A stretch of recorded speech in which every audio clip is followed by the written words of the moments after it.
Assalamualaikum warahmatullahi wabarakatuh.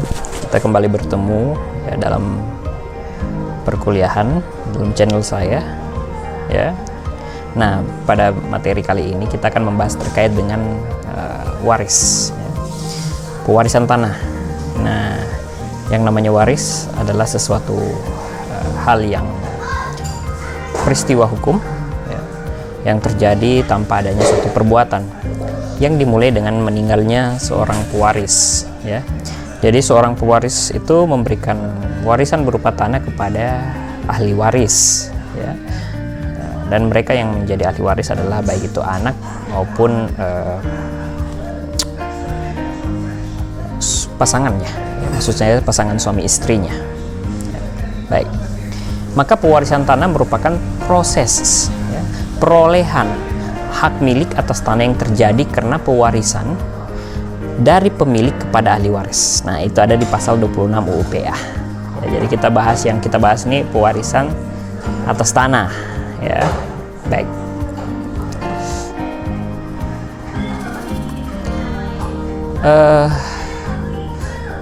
Peralihan hak benda pewarisan ya, telah mendapat penegasan di bab 5 ya, di mana di situ dijelaskan bahwa hak peralihan terjadi hak ya karena pewarisan sebagaimana tersebut di dalam pasal 42 Peraturan Pemerintah nomor 24 tahun 1997 ya. Untuk peralihan hak karena pewarisan mengenai bidang tanah hak yang sudah terdaftar. Jadi bagi yang sudah terdaftar tanah ini ya itu bisa diwariskan. Artinya sudah menjadi sertifikat. Di dalam sertifikatnya itu ada nama ahli waris ada nama pewaris ya. Dan nama pewaris ini mau dirubah dibalik nama ke para ahli waris.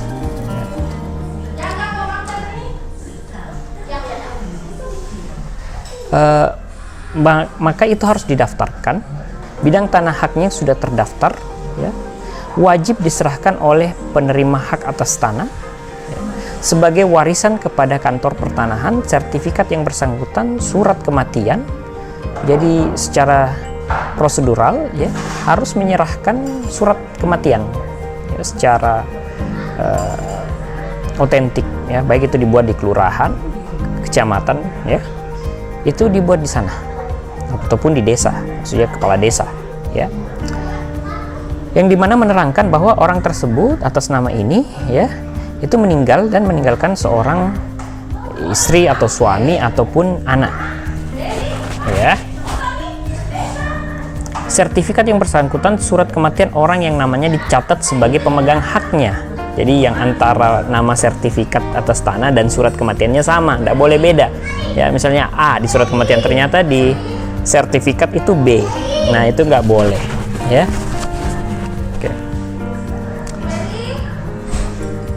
Pemegang haknya dengan surat tanda bukti sebagai ahli waris. Nah, dari surat kematian itu nanti muncul surat keterangan ahli waris ya. Jika bidang tanah yang merupakan warisan belum didaftar, wajib diserahkan dokumen-dokumen surat keterangan.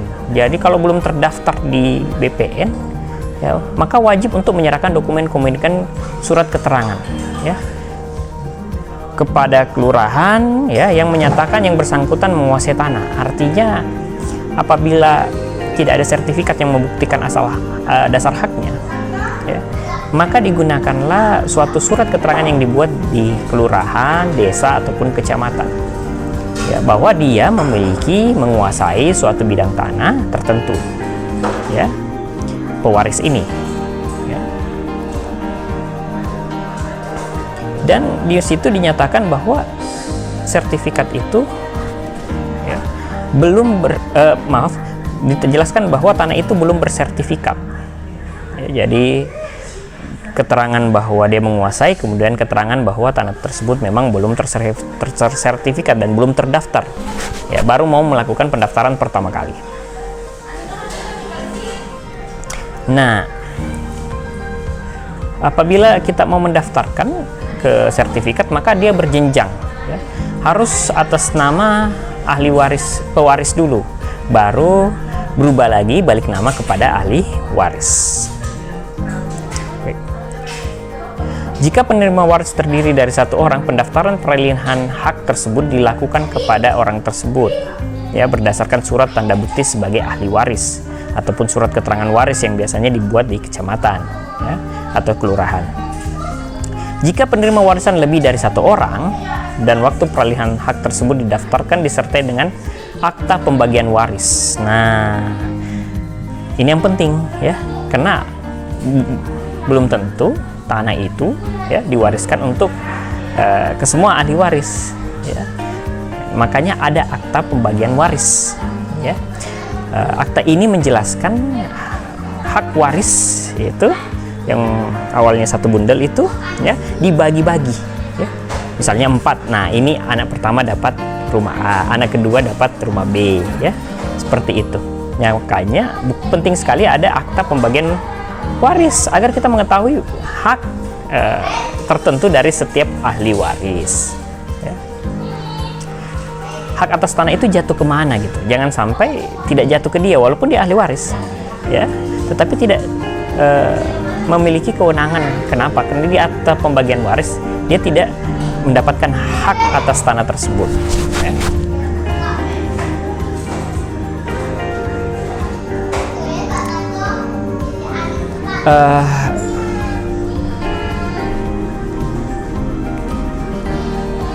Warisan berupa hak atas tanah yang menurut akta pembagian waris harus dibagi bersama antara beberapa penerima warisan seperti tadi, ya. Atau didaftarkan belum ada akta pembagian warisnya di daftar peralihan haknya kepada para penerima, ya. Waris yang berhak sebagai hak bersama. Nah, kalau misalnya memang tidak ada akta pembagian, maka semuanya di satu bundel itu didaftarkan sebagai hak bersama, ya. Anggap ada 4 rumah, jadi semua 4-4-nya itu apabila tidak ada akta pembagian ahli waris, maka didaftarkan sebagai hak bersama.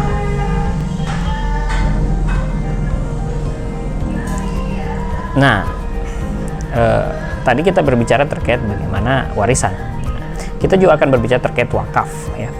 Wakaf tanah hak milik merupakan suatu perbuatan hukum seseorang atau badan hukum yang memisahkan sebagian dari harta kekayaannya. Jadi dia pisahkan sebagian dari harta kekayaannya yang berupa tanah. Nah, karena kita agraria, kita bicara tentang tanah, ya. Hak milik dan melembagakannya untuk selama-lamanya untuk kepentingan peribadatan atau kepentingan umum lainnya sesuai dengan ajaran agama Islam. Jadi kalau kita bicara wakaf tanah diberikan untuk kepentingan umum, ya. Peribadatan, ya. Tuh. Dimana itu merupakan suatu perbuatan, beda dengan waris tadi. Dia itu peristiwa, tidak ada perbuatan di situ tiba-tiba, tapi kita tahu itu akan terjadi, tetapi kita tidak tahu kapan terjadinya. Jadi dalam ruang lingkup pengaturan wakaf, ya, itu meliputi yang pertama, tanah yang diwakafkan adalah tanah yang berstatus hak milik. Jadi tanah yang diwakafkan itu wajib untuk berstatus hak milik. Kenapa? Tidak boleh ada jangka waktu di situ, ya. Artinya apabila habis jangka waktunya, ya, kembali ke negara atau begini itu tidak boleh, ya, atau kembali kepada dasar haknya, ya, misalnya HGB itu nggak boleh, ya. Jadi wajib tanah yang diwakafkan itu harus hak milik, ya. Kedua, perwakafan tanah harus diperuntukkan untuk masyarakat banyak, untuk masyarakat umum, tidak boleh untuk perorangan. Ya, saya mewakafkan tanah saya A untuk anak saya, itu tidak bisa, itu hibah. Nah, itu perbedaannya. Kenapa? Karena tujuan perwakafan itu untuk kepentingan umum. Tanah wakaf yang terlembagaan untuk selama-lamanya dalam waktu yang kekal dan abadi. Jadi tanah wakaf itu dikhususkan, ya, terlembagakan untuk selama-lamanya, ya, untuk waktu yang kekal dan abadi. Jadi tidak boleh lagi diminta oleh para ahli waris. Apabila saya sebagai pewaris sudah mewakafkan, ya, maka tanah wakaf itu tidak boleh lagi diperuntukkan untuk ahli waris. Wakaf memutuskan hubungan kepemilikan antara wakif, ya, saya yang mewakafkan, ya, saya wakifnya misalnya memberikan tanah, saya wakif, dan tanah yang saya berikan itu wakaf, ya. Selanjutnya statusnya menjadi milik masyarakat. Misalnya kita mau bangun masjid, gereja, wihara, itu semuanya tanah wakaf. Wakif tidak dapat menarik kembali terhadap tanah yang telah diwakafkan, ya, tidak boleh ditarik kembali, ya. Kemudian ikrar harus dilakukan di hadapan pejabat. Nah, pejabatnya siapa? PPAT, ya, pejabat pembuat akta ikrar wakaf, ya. Oh, maaf, ya. Untuk mendapatkan akta otentik untuk dipergunakan pendaftaran tanah di kepala BPN. Prosedurnya gimana? Pertama, akta ikrar wakaf, ya, itu diberikan kepada KUA, ya. Dihadiri 2 orang saksi, ya. Ini bagaimana rukun wakaf terjadi, ya. Surat-surat kepemilikan tanah sesuai keterangan kepala desa, surat keterangan pendaftaran tanah, bisa sertifikat, ya. Kalau misal tidak ada sertifikat, surat keterangan seperti tadi dibikinkan, ya, bahwa dia memiliki tanah, ya, dia menguasainya. Pendaftaran wakaf tanah milik kantor pertanahan kabupaten kota yang untuk memperoleh sertifikat. Kemudian pentingnya didaftarkan adalah bagaimana peralihan hak baik wakaf maupun waris tadi itu mendapatkan legal standing, ya, perlindungan hukum, ya, dan kepastian hukum kepada para pihak yang melakukan yang namanya perbuatan maupun peristiwa hukum yang terjadi tersebut, ya, agar para pihak mendapatkan perlindungan baik secara preventif, ya, maupun secara represif, ya. Dia bisa mempertahankan hak-haknya dan itu diakui oleh negara. Baik, itu tadi, ya, penjelasan terkait dengan wakaf dan waris, ya. Semoga bermanfaat bagi Anda semuanya. Saya mohon maaf apabila ada salah, ya. Saya cuma manusia biasa. Wabillahi taufiq wal hidayah. Wassalamualaikum warahmatullahi wabarakatuh. Selamat pagi, salam sejahtera.